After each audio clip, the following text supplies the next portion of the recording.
Good afternoon, everyone. And on behalf of the Clinical and Translational Science Collaborative of Cleveland, we welcome and thank you for joining us for our Women's History Month celebration. This month, we'll sit down with 4 leading ladies at each of our hospital affiliate institutions to learn about their journey to leadership, how they elevate research as a priority at their institution, and ways they personally and professionally infuse principles and values of diversity, equity, inclusion, and accessibility. Before we begin, we'd like to share a bit about the CTSC. The Clinical and Translational Science Collaborative of Cleveland is a collaborative among Case Western Reserve University and its affiliated hospital systems, the Cleveland Clinic, Metro Health, University Hospitals, and the Lewis Stokes Veterans Administration Medical Center. We aspire to be a catalyst for high-quality clinical and translational research, both locally and nationally, by changing the culture and environment of biomedical research, sharing resources and expertise, and streamlining the research process to move translational research from bench to bedside into the community. Today, we celebrate and meet Celina Cunanan, Chief Diversity, Equity, and Belonging Officer at University Hospitals. Celina Cunanan was appointed Chief Diversity, Equity, and Belonging Officer in September 2022. In this role, Celina oversees the system-wide strategy to enhance diversity, equity, and inclusion and champion strategies that promote a culture of equity and belonging internally within the organization, as well as in the many diverse communities that UH serves throughout the region. Celina is leading UH to develop and grow thoughtful, innovative signature programs such as the UH Health Scholars Youth Pipeline Program, the UH Second Look and Satcher Clerkship programs for graduate medical education recruitment, the UH Food for Life markets to address food insecurity, and the UH LGBTQ Gender Services line. In her prior role as director of the UH Office of Community Impact, Equity, Diversity, and Inclusion, and co-chair of the Social Justice and Equity Committee, Celina made a tremendous impact by leading change within the UH system, as well as improving the health of Greater Cleveland. Under her leadership, UH's Food for Life markets have expanded to 4 UH locations and now serve 4,100 people, providing 213,000 pounds of food to families suffering the health ramifications of living in food deserts. Additionally, she has expanded Cook-Ross bias training and facilitated the education of more than 2,000 UH caregivers on the topic of LGBTQ plus 101. Celina initiated the Departmental Equity Officers program and convened the underrepresented in medicine faculty to cultivate a sense of belonging. Celina also is the chair of the UH Scholars Program, which engages Black and Brown high school students to consider careers in healthcare. And through UH's Second Look program, she has increased the visibility of UH to underrepresented in medicine medical students. An experienced clinical leader, Celina was UH's inaugural division director for nurse midwifery in the Department of Obstetrics and Gynecology from 2007 through June 2022, and system chief for nurse midwifery since 2017. Under her leadership, UH Midwifery has grown to be the largest network of midwives in Ohio. Celina has demonstrated a commitment to addressing the inequalities impacting maternity care for Black women and babies. In 2010, and in response to Cleveland's high preterm birth and infant mortality rates, she helped initiate the Centering Pregnancy model of care and served as medical director. The UH Centering program is recognized as one of the largest and most innovative programs nationwide and has been designated as Centering Healthcare Institute's Midwest Regional Leadership Partner. She addressed the issue of sleep-related infant deaths by co-founding the nonprofit Babies Need Boxes Ohio, which provided baby boxes, safe sleep education, and supplies to expectant families. Celina earned her BA degree as a dual major in health and society and psychology from the University of Rochester in 1994, her BSN from St. Louis University in 1998, and her MSN in nurse midwifery from Case Western Reserve University in 2000. She earned her Women's Leadership Certificate in 2018 and Coaching Certificate in 2021 from CWRU, Weatherhead School of Management, and her DEI certificate from Northwestern University in 2022. Celina and her husband, Matthew Kelly, are proud to be raising their 2 sons, Maxwell and Mason, in Shaker Heights, Ohio. Wow. Celina, welcome. Well, thank you, Jaleese. I'm very thrilled to be here, and I am so excited to kick off Women's History Month with you, another fellow leader who I very deeply admire. And so thank you so much for the invitation to speak today. Absolutely. We're so excited that you accepted. So let's kick it off from the beginning. What did you want to be when you grew up? I'll start with the story of where I come from, right? Where my parents came from, because, our hopes, our desires are poured into our children. And, it was no different for me growing up in my family. My parents came over from the Philippines. My dad was an obstetrician gynecologist attending already in the Philippines. My mother was an OBGYN nurse. That's how they met. And so I always like to joke that, yeah, I went into the family business, right? It's birthing babies. So I knew from a very young age that I really wanted to help women. I saw, that was so close to what my family had done. My dad is an obstetrician, his dad before him is an obstetrician. My mother is an OB nurse, her mother before her is an OB nurse. And so, they really instilled in me that the greatest thing that you could ever do with your life is to be of service to others. And that really resonated with me. So I saw my parents always working very hard to help others. And I thought, this is where I feel, my calling is. So I thought that path was really going to be as a physician, as an obstetrician, just like my father. Fast forward to my junior year at University of Rochester. And I really realized that, whoa, I don't know if this is the path that's really right for me. So kind of pivoted, after I already taken my MCAT, still had all my pre-med requirements, everything, and kind of pivoted. And I said, I think I need to take a pause. I need to take a moment to really understand and think about, is this really right for me?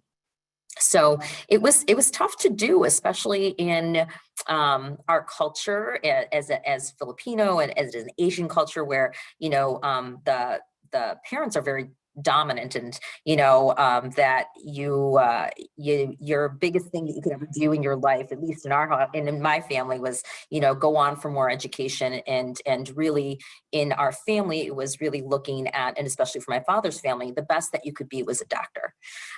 So it was really a little bit of a pivot. It was the first time I remember kind of going against the grain of what my expectations were, what the expectations were of my family on me, but really trying to create my own path away from the main path that was set before me, and really kind of saying, maybe I need to go in a different route. I can still end up helping women, but maybe it's in a different way. I moved to Cleveland and ended up here because my sister went to John Carroll. So in my time in which I thought about, I need to take a pause, I was working at Strong Memorial Hospital, then moved here to Cleveland to be with her. And we had an apartment on Warrensville Center Road right where now the Van Aken district is, and worked as a patient care technician in the ICUs over at the Cleveland Clinic. One day I floated over to birthing services, which was unusual, and because I'd only floated to the ICUs, and this is when they had birthing services down at the main campus, and it's there that I found the nurse midwives there, and I said, aha, I think that this is really what I want to do. So I, did my prereqs for nursing school at Tri-C, and then went on to do my BSN program at St. Louis, an accelerated program for 1 year, May to May, and then went right into my master's program at Case and graduated in 2000. So I've always kind of been in that same path to going into women's health, but I did take a different route to kind of get there, because it was just, I really had to figure out, is this something that's going to make me happy for the rest of my life? I want to follow my own path and not that somebody's laying out for me. And it was a little bit of a tough go, but, my parents and certainly have realized, that I did okay for myself. Right. And I was still helping people, and, I think they're pretty proud of what I was able to accomplish as a nurse midwife leader. Absolutely. So with that going against the grain and really pivoting for your purpose, your personal GPS, who or what, if you had to hone in, would have been the strongest influence on the version of you that we get to experience today? I love that question, the version of me today, because the version of me 10 years ago was different. And if you asked me 10 years ago, it might be somebody different. I think the person that really has had one of the biggest influences to me has been on me in what you see today. And I think in terms of my role here at UH as the Chief Diversity, Equity, and Belonging Officer has got to be Dr. Margaret Larkins-Pettigrew, my dear friend and predecessor in the space. She's been an incredible mentor to me. She's still mentoring me, but she has been somebody who really instilled the confidence in me to kind of take a leap of faith, because in this space, right, I know I went to school, I went to nursing school, I went to my master's program, I went to midwifery school. Like, I can do anything about midwives, I can do that in my sleep, right? Like, that's what I went to school for. That's what I was trained to do. I feel very confident in that space, you know. Then to say, hey, I want you to step into the diversity space. And I'm like, well, I didn't go to school for this. Like, are you sure you want me to do this? There's got to be somebody else that can do this, that's more qualified. And she really instilled in me the confidence and, you know, encouraged me to not discount my lived experience and my journey in what it would contribute to the space. I remember this distinct conversation with her when we were talking about taking over the space, when she announced that she was leaving, and now she is the Senior Vice President and Chief Diversity Officer for Allegheny Health Network over 5 states. And that was her choice to go back to Pittsburgh, where she is from. But I remember when she was talking about leaving, and she really wanted me to go and to consider taking over this role. And she said to me, you know, Celina, I have been a Black woman my whole life, and that's my only experience. And she goes, and it's important. She goes, but your experience is much different than mine. You are a daughter of immigrants. You are Asian. You are married to a Black man who was raised by a white family, and you're raising biracial kids. And she goes, that is a much different experience and nothing that I could ever account for and know anything about. So she's like, you know, don't discount you know, your own experience and how that can impact the space in a very positive way, and, you know, make the space your own. So it really gave me that kind of courage to step into the role. And then I've just been really very highly influenced by several key leaders here who have really kind of taken me under their wing. And people that you would not necessarily think, you know, I looked at somebody like Patty DePompe, who's the president of Mac and Rainbow, who's incredibly influential over the course of my career. She's still one of my trusted confidants and people that I go to when I want to talk something out. But I had a lot of male sponsorship on the side. Dr. Daniel Simon, Cliff McGarrian, our CEO, Tom Snowberger, you know, they were people who's our chief administrative officer. They were really people who really welcomed me into the space and have also worked to kind of work with me and mentored me into what you kind of see today. Okay, I'm really glad that you brought up the topic of sponsorship and how important that is to helping women ascend in leadership, not only in healthcare, but just in general. How did those sponsorship relationships come about? Was it organic? Was it your work speaking for itself? How would you describe that? You know, I think that it was a little bit of both. You know, in my previous role as the executive director for this office, for the Office of Community Impact, Equity, Diversity, and Inclusion, you know, I reported to Dan Simon as the president of Academic and External Affairs and the chief scientific officer for Cleveland Medical Center. And I really learned a lot from him about how he leads with such integrity and compassion, how he really wants to hear about from all the stakeholders involved. I've really so that kind of mentorship has come into the space because he was who I was reporting to. And then in the support of the work as well, right? He is the one that helped create this office, really saw a need for this many years ago, worked very closely with Margaret at establishing this office. And he has been probably my number one sponsor here at the organization to really promote me as a leader, because as we know, there's a difference between mentorship and sponsorship, right? Mentorship, I'm mentoring somebody, I'm helping them along with career advice or, you know, how to navigate. It's somebody that kind of comes behind you, right? Where sponsorship is really putting someone forward, speaking their name in rooms where they are not in, you know, getting them a seat at the table. And, you know, Dan was hugely instrumental in making sure that I had a seat at the table and helping to elevate this role.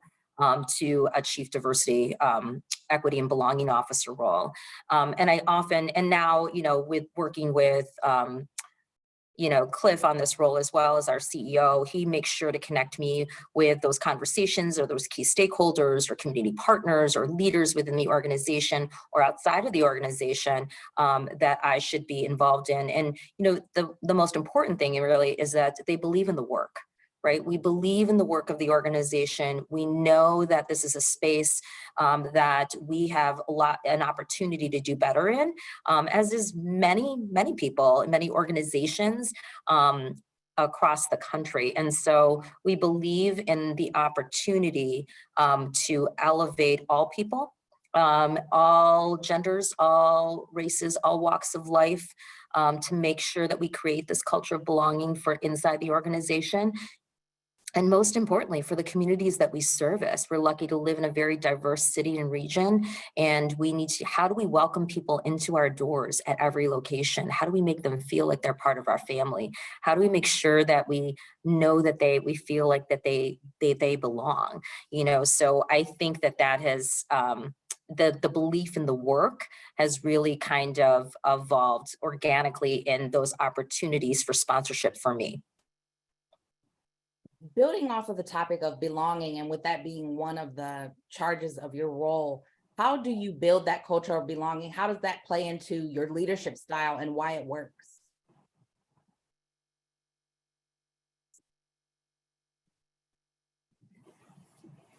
Jaleesa, I'm so sorry. I think you kind of cut out a little bit. Do you mind repeating that question again? Sure. Along with building the culture of belonging and that being one of the charges of your role, how would you describe your leadership style and why it works? Oh, that's a good one. I've certainly evolved as a leader over the years. I think that I try and be an inclusive leader. I understand that my work is not always directly tied to my office, but kind of more in what I influence and how I influence others and other leaders, how I help to be a partner to people. So I would think, and I hope, that if you ask people within my organization, how do they see me as a leader? They see me as somebody who is a partner, somebody who's really to help them along the way, along their journey. I believe in the DEIB space, right? Diversity, equity, inclusion, and belonging space, that everyone is on a journey. We're all on a journey, and people are on different parts of that journey. Some people are way ahead, some people are just starting. And my job is really to make sure that I help people along the way. So I try and be somebody who listens a lot. I try and listen more than I speak. And I try and make sure that I get all stakeholders involved. That includes community members, right? Our patients and our families and what they're saying.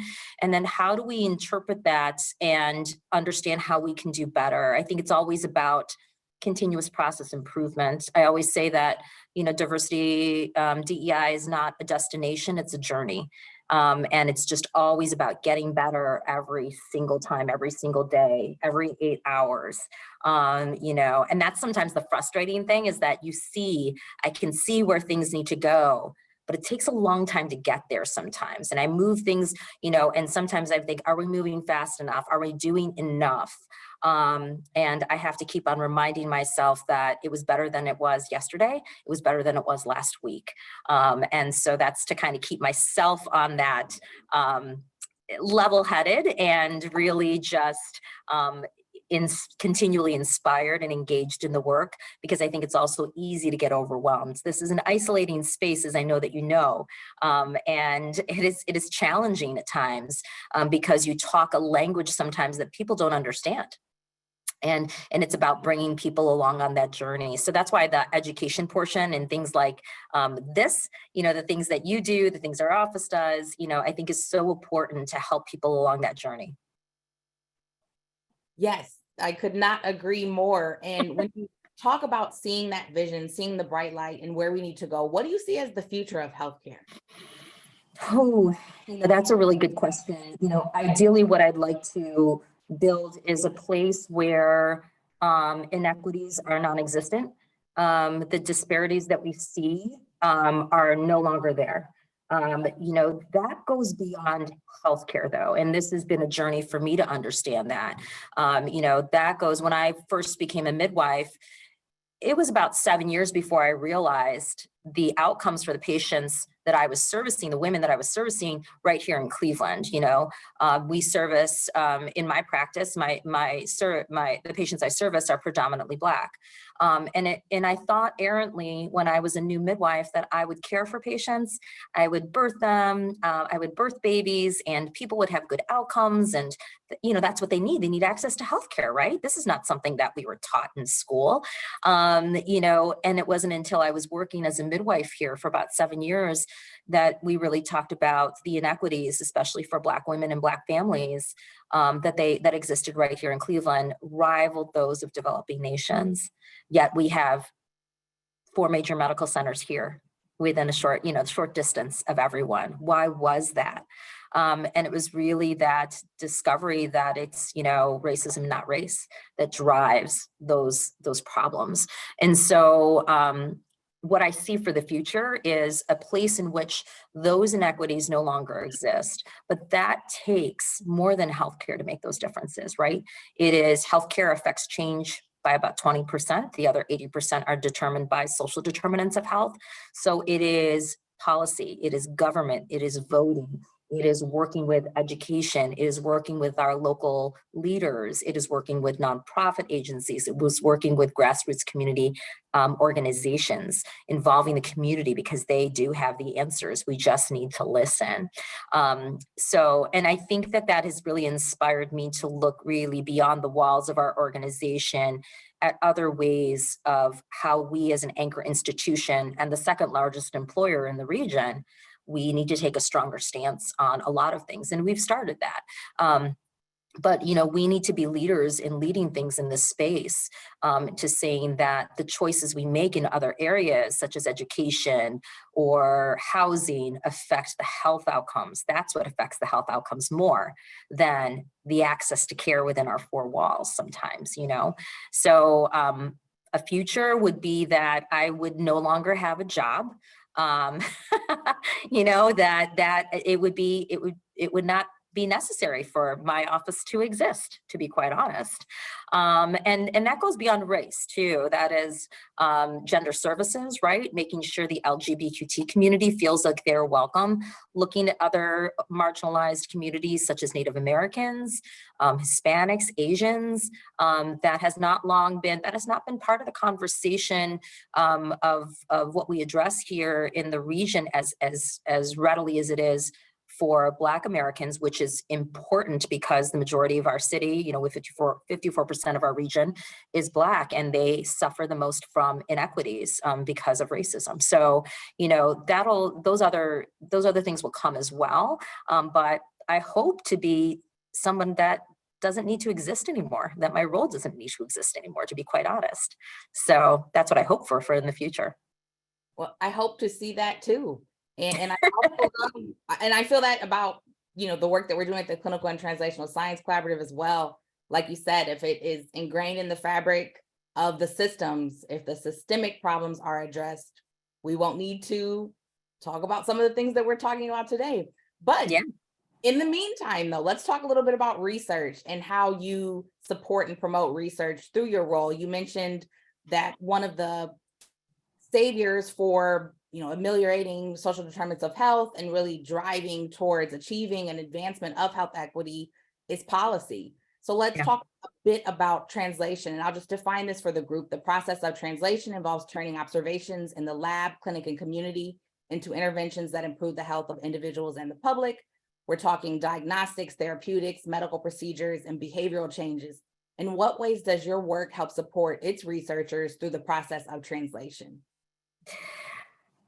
I mean, look, healthcare in general has not had a good track record with communities of color. Let's just be honest.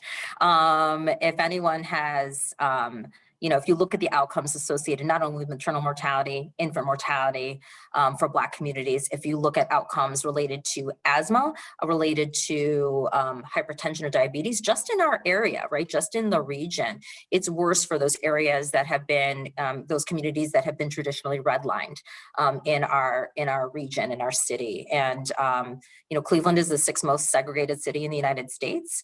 It has a long history of redlining, as do many cities, and those are areas that were disinvested in because of the population was predominantly Black, and then also, these were all kinds of policies that were put in place in the 1930s and 40s, in which people then could not, and people of color could not buy real estate, buy housing into communities that were well invested in. People and communities were relegated into areas that people wouldn't invest in. And so we have all that history, right? And our job is really to build those areas of trust with our community members and change the way and challenge the traditional healthcare delivery models in a lot of ways. One way that we did that was really through our Centering Pregnancy program. Our Centering Pregnancy program, for people who don't know, is group prenatal care. We group women that are due around the same time, and they kind of go through visits together. This was actually studied in the landmark study, came out and was published in the Green Journal, which is the Journal for Obstetrics and Gynecology, and was a randomized controlled trial looking at outcomes with matched cohorts at Yale and Emory, and looked at their outcomes in traditional care, that one-on-one visit with a physician or a midwife or a provider, and patients who enrolled in a group care model like Century. And what they found really was that the outcomes were better for people in the group care model than in traditional visits. And, I was always when we started this back in 2010, I remember talking to Pam Hetrick, who's really the brainchild behind this and is now the system chief and division director of nurse midwifery at UH. And when she first started it, we talked about it, and I said to her, I don't understand.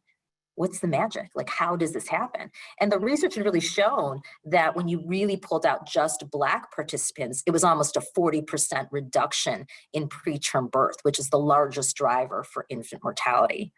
And, really what we discovered, it's that support, right? It's nothing fancy. It is nothing glamorous. There's no high tech involved. In fact, it's probably more high touch, right? Is building that area or convening that space where women can connect, right? To reduce their stress, their cortisol levels, their toxic stress, to understand that there are other people like them in the community that are also experiencing this. And so that was outside the box. When we were starting to do this program, people were like, well, what do you want to do? You want to do group care for pregnancy? You can't talk about that. And, and people aren't going to want to talk about themselves or what's going on with them. Is this a violation of HIPAA? All this stuff. And, we kind of pushed forward. We've now grown this program to the 2nd largest program in the country, behind Kaiser in California. And that was innovation in healthcare that really challenged what needed to happen, because we've now shown improved outcomes and a significantly lower preterm birth rate compared to people who don't participate in this. When you look at, March of Dimes report card, and I believe the last one was 2021, I can think of, don't quote me on these stats, but I think the city of Cleveland preterm birth rate was 14.4, the county was 11.9. And our same year, for our participants in Centering Pregnancy, our preterm birth rate was like 6.9. And 97% of our participants in Centering are Black. So that is how we've grown to expand the program. We've advocated for enhanced reimbursement from Medicaid and have changed that reimbursement model to ensure that this is a sustainable method, because previous to this, it was a lot of philanthropic support, and really just the support of our leadership saying this is important and we'll pay the extra costs involved for a co-facilitator, for food free groups, for the books and supplies for your members, all that stuff. They just did it. But now, this is actually a model which has been shown to reduce cost because it has better outcomes. And so that's a huge success story for us on how research and innovation can really change you know, the way we deliver care for patients. And, you know, we're doing that. We're looking at that in other forms of work streams within the office.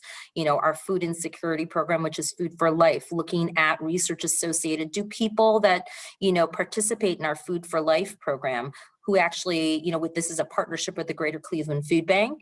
And it's not just a food pantry. They actually get targeted dietitian visits with our registered dietitians here. And it's geared towards, you know, their particular health concerns. We're looking at research to show whether or not participation in this program actually improves their allostatic markers, such as high blood pressure, BMI, weight, hemoglobin A1C.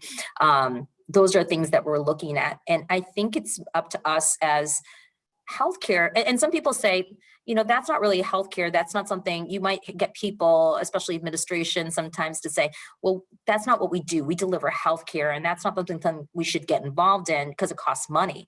You know, yeah, but but it's our duty really to figure out solutions and drive change in the region of how we deliver care. So I think the DEIB space is one that is very rich with a lot of ideas and innovation in which we can help to drive that change and change communities. But that's because we have power in being an anchor institution in this region. How do we elevate the voices of those we service and talk about the challenges and the inequities that exist to other people so they understand that we all need to look at this? You know, we had the privilege and honor of hosting Leadership Cleveland class yesterday at the Rainbow Center, and to hear about our work. That was a wonderful array of very top level leaders in this region who maybe were hearing for the first time about the challenges of our patients that we service at that location, who had lots of follow-up questions. I need to talk to you more about this. I need to learn more about this. That's the change that we can affect when we tell our stories in research and innovation. Absolutely. And I want to dive a little bit deeper on, you were talking about listening to the voices of the community, having the community really inform the work that you're doing, how care is delivered. Patient involvement is also a critical feature of all stages of translation and translational science. What opportunities, and you just gave a really beautiful example, but what other opportunities do you see to help increase patient involvement, community outreach and engagement in all stages of research for those in our most underserved communities? I think really there's a lot of, you know, I mentioned a little bit about the history of distrust for communities of color with healthcare in general. And we, first of all, need to own it. We need to name it. We need to own it. We need to apologize, right? For that, we have not been trustworthy. We can say all we want that the community doesn't trust us, but we as healthcare in general have not been trustworthy. And for anyone that hasn't seen that or know about the history of that, I encourage you to watch Color of Care, you know, the documentary that Jaleesa's team promoted last month and last year really. And we just did our a UH version of that earlier this month at Ahuja, and interviewed and discussed with our some of our system leaders about the disparities that existed with COVID. But there's a lot of discussion in there around the history of distrust for communities of color, and so it's about building trust. You know, that's number one. And I'm sure you know about how do you get people to engage in clinical trials, right? You know, we saw that during COVID, right? My husband and I were actually both part of the Pfizer study. And as I mentioned before, my husband is Black, and, you know, gosh, it puts me back into that space of where lots of uncertainty and a lot of trauma associated with those first few years of the pandemic. I participated in the study because I believed in pushing the science forward, right? And I knew that we needed participants, and as a person of color, that I needed to be involved in that. And my husband joined, and I said, you don't have to do that just because I'm doing it. And he goes, you know, well, they need Black people, right? And if my participation can help other people understand the need for it, because it has been studied on Black people, myself being one of them, then it's something that I want to do to help push the science forward as well. You know, I think a large part of that is for our communities of color to go into spaces and have people that look like them, having you in your role, having me in my role, right? To make sure having physicians, Black nurses, Black APPs, if we're talking about trust in the Black community specifically, that is one of the things that we need to do better at, diversifying the workforce. That's also on my internal space of things that I need to help influence and understand and build a culture of belonging within the organization so that people feel like they can be here and be their true authentic selves at work, and to bring all those talents and expertise that they have and bring that to the table for the organization, because we want them. We want to know about them. We want to know about their history and their experience and their viewpoint, because that's certainly very, very valuable.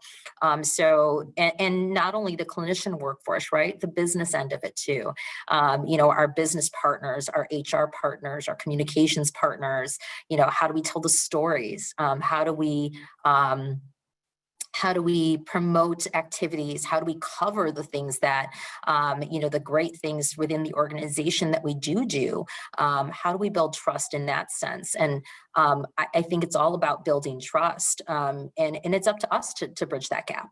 I see, the work that you do, Jalise. I see my friends, Jennifer Talley and Tashiana Copeland on here, who've been involved in research from the UH and Rainbow side. Those are things that it's incredibly important to have people that build trust in marginalized communities, so that they do feel like it's a safe space for them and to participate in research. It's very critical. So when you're not doing all of this life-changing work, this impactful work that we need done, how do you take care of yourself? How do you balance your professional aspirations and achievements to date with self-care and wellness? What does that look like for Celina? Yeah, it's something I struggle with, right? It is because everything's important. I remember when I first took the role, Dan Simon said to me, just focus on two. I was still managing all the midwives too. I was managing the midwife. The first year I took over the space, I was managing midwifery and I was managing the diversity office, which, was a tad too much. But he said to me, focus on two things. That's it, right? Focus on some of these programs. But the more I got into in really understanding the depth of the work of this office that Margaret had given to me, it was really, everything is important, so it's easy to get overwhelmed with, gosh, we got to move this forward. Everything's urgent, got to move now. And to me, I've really had to really kind of rein myself in and say, you're just not going to get to that this week. You might not get to it this month, Celina. There's certainly people who don't understand and might be not as, kind of pushing you to do more and more and more and more and more. You can only do as much as you can. I know that I am the most important person in my life, and I need to take care of myself, because if I don't take care of myself, then I'm not able to help affect the change that I need to do at this level within the organization and lead the team that I have. So I try and set limits. I used to be somebody who would work all hours of the night, work all the weekends. I mean, my midwifery team was like, did you really send an email at 1 a.m? Yes, I did. Because it's my quiet time after, getting dinner ready, cleaning up the kitchen, getting the kids in bed and ready for school the next day. Those are the things that it's hard to balance that too with, not just the work, right? But what's my personal life outside of here as a mother, as a wife, as a friend, as a daughter, all of the other things that we all, and I know all of us on this call, balance every day. It's really setting those boundaries for yourself. One of the things I really like to do is I like to practice yoga. That has been something, it's moving meditation for me. I became, a yoga teacher, I think in 2018. It's been just to give myself a better understanding of how I can manage my mindset and how I think about things. And that has been hugely valuable for me. People always ask me, what are the things that really have helped you achieve what you've achieved at this level? And I said, there was two things that I can really cite and trace it back to. One was the coaching certificate program I took at Weatherhead. Just a different way of looking at life. Right? Not right and wrong, but lots of gray in between. Knowing that the people you lead aren't inspired or influenced by, or aren't inspired by the same things you are. And it's really understanding what motivates each person. And then how can you inspire others, those that you lead, to be the best versions of their self and come together as a team. And so it's really helped me as somebody who leads a lot of people. And I never, and in taking that, doing that certificate program, it was really for my own personal development. And I'm like, I want to be a better leader to the people, the midwives that I lead. And I never thought I didn't know at that time that I was going to be leading an entire organization and helping them change the way they think as well. So that part of it has been hugely helpful to me. And then the second one was the yoga teacher training. And it's just both about managing my mindset, managing expectations. I often feel like we are our hardest critics. We doubt ourselves, especially as women. We tell ourselves, I read something that women tell themselves 10,000 negative messages a day. Wow. That's like, we're so unkind to ourselves. And is that, I've tried to reframe the way my thoughts come into my head. Would I ever talk to my best friend like this or a patient like this? Then why would I talk to myself like this? And so I think that's one of the things that we have to find some forgiveness and self-love as women, right? We have to be able to, the person that you have to prioritize in your life is yourself.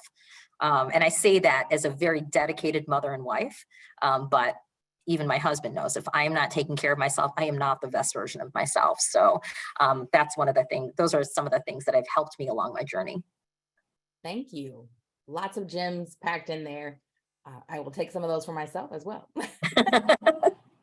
What would you like your legacy to look like? And after this question, we'll open the floor for questions. You can type your questions in the chat or feel free to take yourself off mute. So again, what would you like your legacy to look like?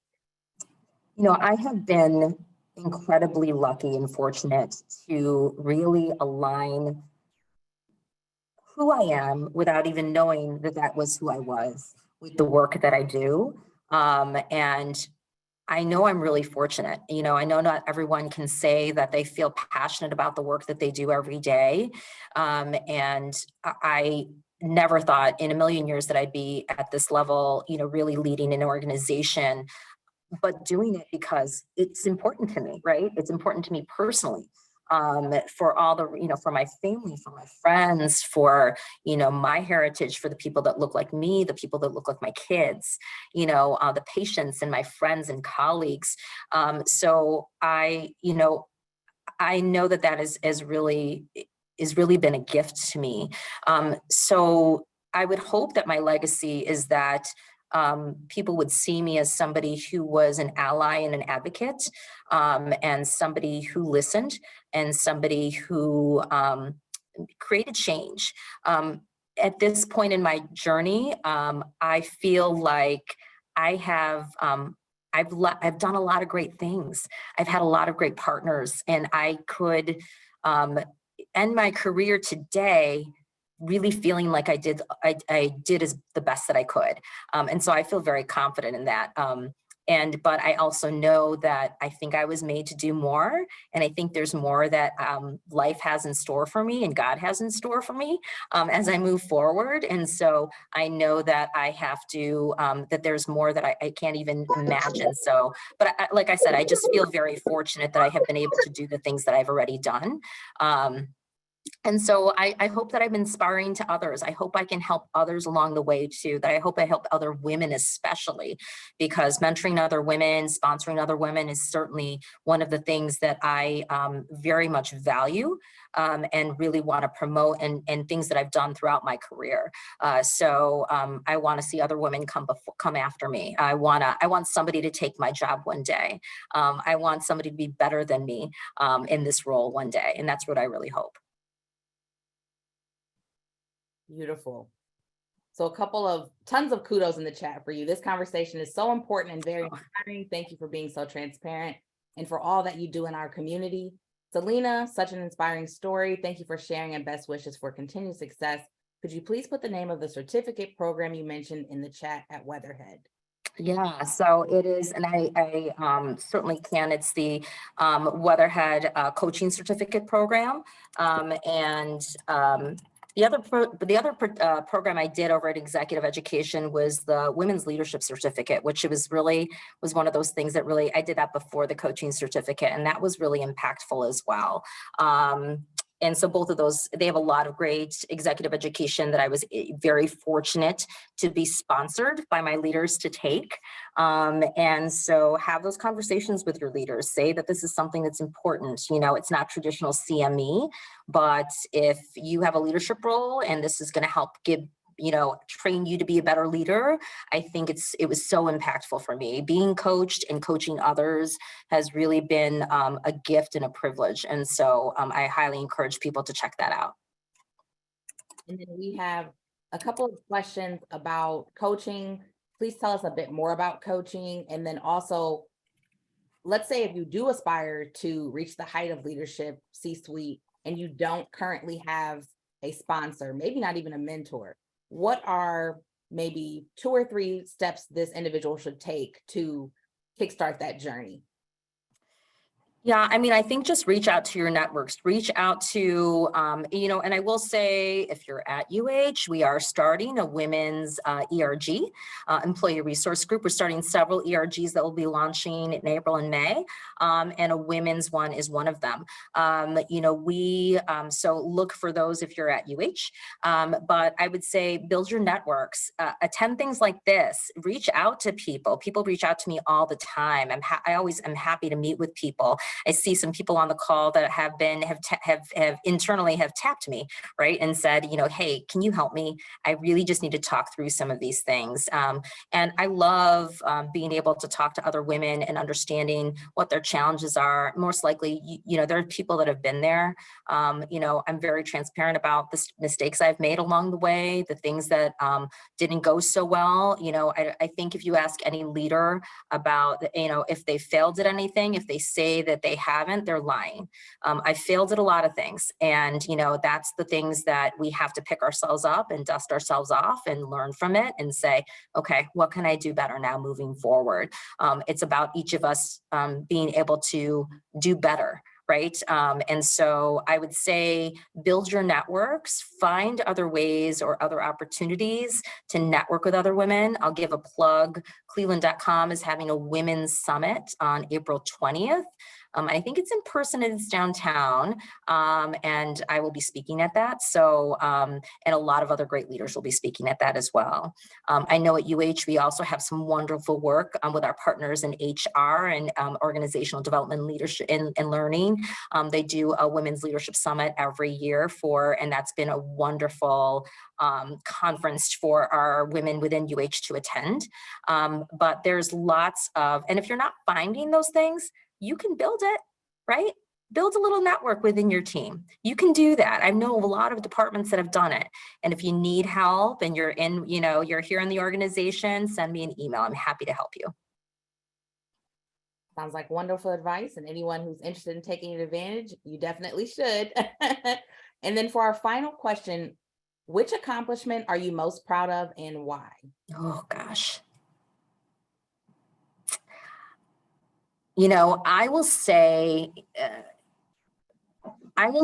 probably, one of the things that really professionally was all the work that we've done around maternal and infant mortality and centering pregnancy, I think that has been the most impactful, because I've seen the rewards of that from the patients that I service, right? All the things that we did or that we continue to do around infant mortality and preterm birth, programs I've started, you know, the baby backs program, starting centering pregnancy, those are things I didn't have to do, right? Our community baby showers, when we did them pre-pandemic, we did about 5 or 6 of those communities. Those were impactful for the community, but so meaningful for me personally and professionally, and for those and for the rest of my team members. That was really upfront and personal with our community members, providing them with things that they needed to be successful parents. And so I feel like that's really helping women.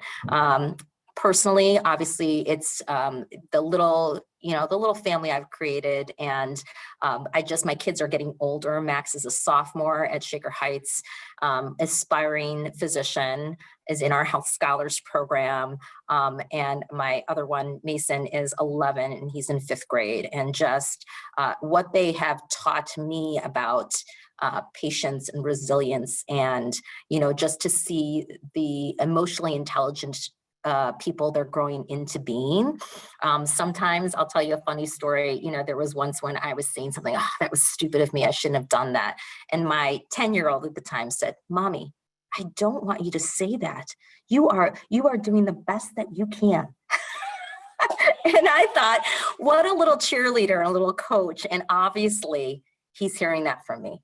And so I take pride in the fact that, like, he is somebody who, it's that next generation. They're better than us, right? They are more open, they're more loving, they're more accepting in many ways. And so my biggest job and the biggest legacy I'll leave on this planet is if I raise 2 wonderful humans that are great contributors to society and are kind, compassionate humans who help each other, who help others. And so that'll be the greatest legacy I'll leave. Thank you so much, Celina. This has been a lot of fun, and we'll have to do it in person next time. Yes, absolutely. I know, right? Absolutely. Yes, I think we're overdue, Jaleese. We'll have to get together. Absolutely. All right. Who is next? Please join us next week as we welcome Dr. Erica Steed, President and CEO of Metro Health, to Fireside Chats with Leading Ladies in honor of Women's History Month. Dr. Steed is the first African-American, first woman, and first nurse to lead the 8,000 plus employee organization. We hope to see you next Friday, March 10th. And what can you do today? Schedule a ready consultation at spark.case.edu. That's a research, equity, accessibility, diversity, and inclusion consultation with me. You can sign up to attend future programming and join our listserv. And you can also visit our website and review CTSC DEIA resources. We'd like to give you a couple of minutes for virtual commute time. This is a real thing. It's coined by Dr. Jennifer A. King. She's the co-director of the Center on Trauma and Adversity and assistant professor at the Mandel School of Applied Social Sciences at Case Western Reserve University. She'll be at our unmeeting on Thursday, March 16th. We welcome any and everybody on this call. Tell your friends, colleagues, family members. We want you all there to be a part of a conversation, a very important conversation about health disparities and advancing health equity through research. And thank you so much for joining us. Have a great afternoon, everyone. Thank you.